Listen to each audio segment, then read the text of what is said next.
কিছু কিছু ইট পায়খানায়ও লাগে। বোকা লোক বোঝে না, সবাই এখানে আসবে তা কাউরা পাড়ায় খুঁটি পুজোয় কারা যাবে? এখানে সব আল্লাহর ওলি, এখানকার ছেলেরা সব ফেরেশতা। ও জিবরাইলের চোখগুলো হয়ে যাবে উম্মতে মুহাম্মদ। কোন গল্প চলবে?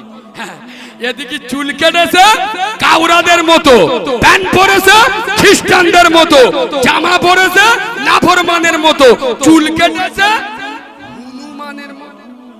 আরে হ্যাঁ, না না, বুকি হাত মেরে বলতে তো উম্মতে মুহাম্মদ চালু করতি না, চালু করতি দেন, নইলে এমন ঝাড়া ঝাড়বো বিরাট জ্বালা যন্ত্রণা করবে, ঠিকরে উঠে যাবে। শোনেন, ঠিক তার পরে পরে শত কোটি দরুদ ও সালাম বর্ষিত হোক মা আমেনার নয়নমণি আব্দুল্লাহর লাল, আরবের দুলাল, যিনি মেষে রাখাল, শামসুদ্দোহা বদ্রুদ্দোজা, যিনি দাঁড়ালে